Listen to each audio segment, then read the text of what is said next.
You guys welcome back again with me Ice Cream dari channel Ice Creamos. Jadi ini channel baru gue setelah channel lama gue kena ban oleh YouTube, dinonaktifkan karena melanggar kebijakan yaitu copyright. Dan di channel baru gue akan membawakan berita-berita atau update-update informasi terbaru seputar atau mengenai anime dan dunia perwibuan yang sangat bau bawang. Mari kita mulai ke berita pertama.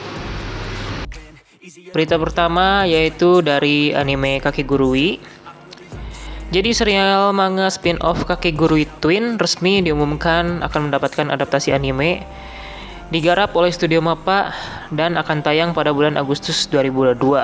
Dan kalian bisa nonton anime tersebut nanti tahun depan di Netflix karena bakal ada di Netflix. Jadi buat yang udah langganan, jadi tinggal nonton aja nanti tahun depan Agustus 2022. Dan berita selanjutnya yaitu masih adaptasi anime juga. Kunoichi Tsubaki no Mune no Uchi milik Soichiro Yamamoto dikonfirmasi akan memiliki adaptasi anime pada 2022 mendatang di Jepang. Pengumuman ini disertai dengan video promosi, detail tim produksi dan lagu tema yang akan dibawakan oleh Yuko Natsuyoshi Akanegumi Katsudo Nishi. Ya itulah pokoknya. Jadi tahun depan bakal banyak anime-anime yang diadaptasiin. Terutama selanjutnya adalah dari untuk para fans-fans Nanatsu no Taizai, The Seven Deadly Sins. Film ini memiliki 2 part yang akan tayang pada tahun 2022, yaitu film terbaru dari Nanatsu no Taizai, judulnya Grudge of Edinburgh. Jadi udah muncul teaser dan trailernya di Netflix, jadi bakal tayang di Netflix juga. Dari studio Alfred Imageworks,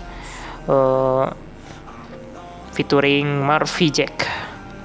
Spin-off dari serial Nanatsu no Taizai memiliki cerita original ditulis langsung oleh Nakaba Suzuki. Ceritanya berpusat pada Tristan, anak dari Meliodas. Jadi lanjutan setelah Meliodas menikah dengan siapa tuh yang cewek namanya?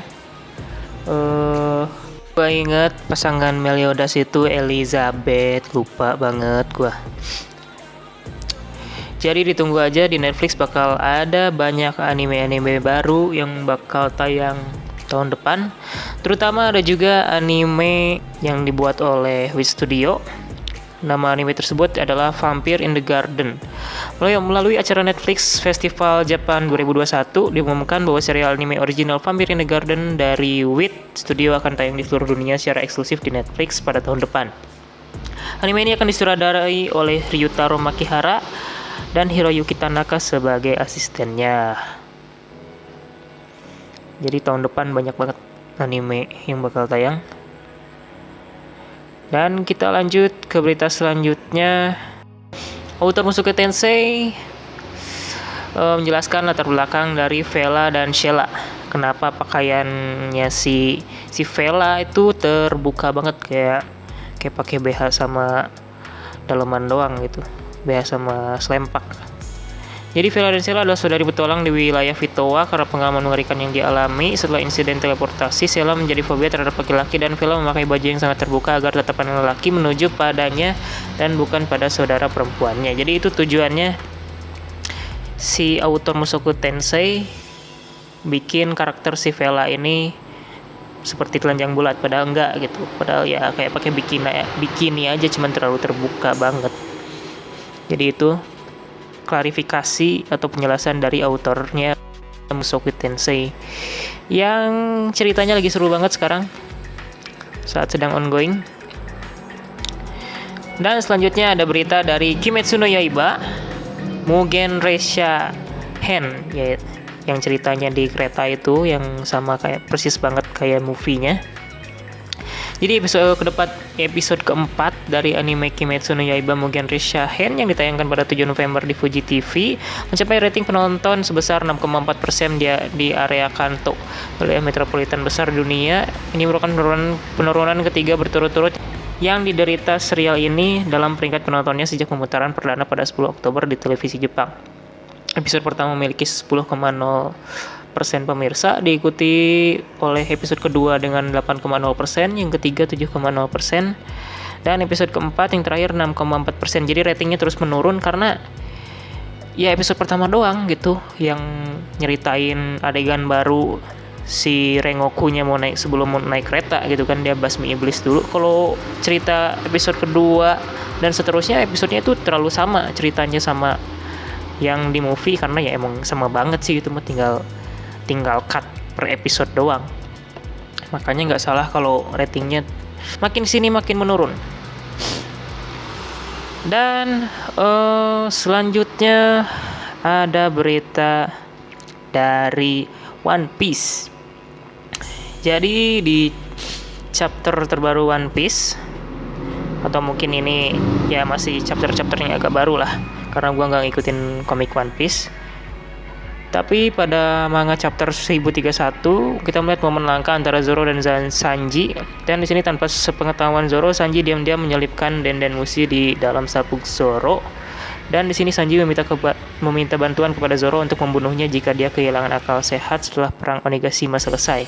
Di sini Zoro bersedia untuk membunuh Sanji, namun Zoro memperingatkan Sanji untuk tidak mati duluan sebelum momen itu terjadi. Jadi di pertarungan Onigashima ini Sanji itu bakal tarung habis-habisan karena tahu sendiri prajurit sarung merah Akazaya 9 itu udah pada tumbang semua, terutama Kinemon yang katanya udah Shindeiru, ternyata dia masih hidup karena bekas belahan yang di kan badannya dibelah tuh sama si Law pas di Perang Hazard. Nah, pas badannya terbelah dan bersatu kembali, bersatunya tuh nggak sempurna, makanya saat badan dia terbelah lagi, jadi si Kinemon masih selamat dan nggak kenapa-napa karena organ vitalnya masih dibilang selamat berkat dibelah sama si Law di Perang Hazard. Jadi kita tunggu aja aksinya nanti di animenya, karena kalau baca komik tuh rasanya kurang seru kalau menurut gua. Kita tunggu aja di animenya karena animenya udah mau menuju 1000 episode. Bentar lagi One Piece 1000 episode dan belum tamat-tamat, masih panjang perjalanan One Piece.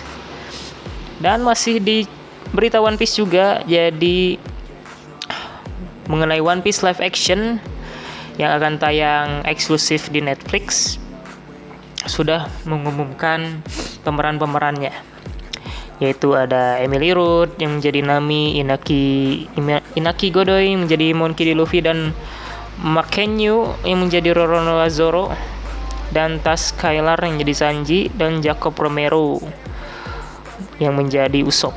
Jadi pemerannya itu benar-benar dari orang luar semua. Orang Jepangnya kalau nggak salah cuma si Makenyu doang kalau nggak salah, ralat kalau gua salah.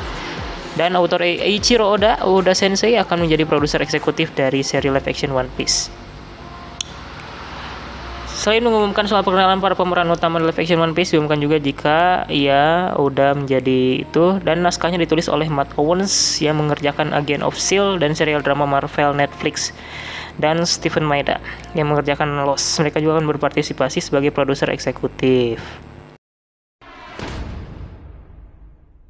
Hello everyone, my name is Iñaki Godoy Calso. Hi, it's Makenyu. My name is Emily Rudd. Hi, my name is Jacob. My name's Taz Skylar. Guess what? I'm gonna be playing Luffy. But I'll be playing Zoro. I am so beyond excited to be playing Nami in One Piece. And I'm playing Usopp. I'm very excited to be playing Sanji. Also, shout out to Eiichiro Oda for drawing these tees for us. But yeah, that's me, the guy in the shirt. Custom made by Oda Sensei. The pirates! They're coming! Yes! Woo! I can't wait to become the Pirate King. Welcome to the Straw Hats. Dan berita selanjutnya dari 86, bagi yang ngikutin 86, light novelnya untuk volume 11 ditunda dulu karena kesehatan autor. Jadi autornya lagi sakit. Di situs resmi Dengeki Bunko diumumkan bahwa novel ringan A186 volume 11 akan ditunda karena kesehatan penulis yang buruk.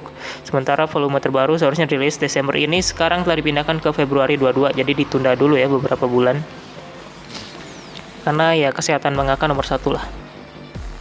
Dan juga terdapat dua visual poster terbaru dari drama panggung untuk Spirit Away. Drama ini akan diputar di Imperial Theater Toho dari Februari hingga Maret 2022. Jadi 2022 tuh banyak banget event yang bakal seru. Drama ini akan diputar di Imperial Theater Toho, dan kemudian tur ke Osaka pada bulan April, Fukuoka pada bulan Mei, Sapporo pada bulan Juni, dan Nagoya pada bulan Juni dan Juli. Anime Spirit Way itu gue belum nonton, tapi katanya sih sedih banget. Dan belum ada yang bikin live actionnya juga. Nah, baru dibikin drama panggungnya. Karena di Jepang tuh banyak banget tuh drama panggung. Kayak Naruto, Kimetsu udah ada juga. Untuk berita terakhir, yaitu adalah dari game Wibu, game kesukaan Wibu yang nanti, yaitu server global dari game mobile Blue Archive resmi dibuka hari ini, atau tepatnya hari kemarin. Jadi server globalnya udah dibuka, jadi kalian yang mau main ya tinggal download dan cobain gamenya, karena katanya bisa ecchi juga katanya, cuman gua nggak tahu. Oke, sepertinya sekian aja untuk berita kali ini, karena udah lumayan banyak juga yang gue sampein. Dan untuk informasi-informasi selanjutnya dan atau informasi yang kurang, ntar gue selipin aja berupa video atau gambarnya biar kalian baca sendiri. So thanks for watching guys, see you next news, chill out and play, and bye bye guys.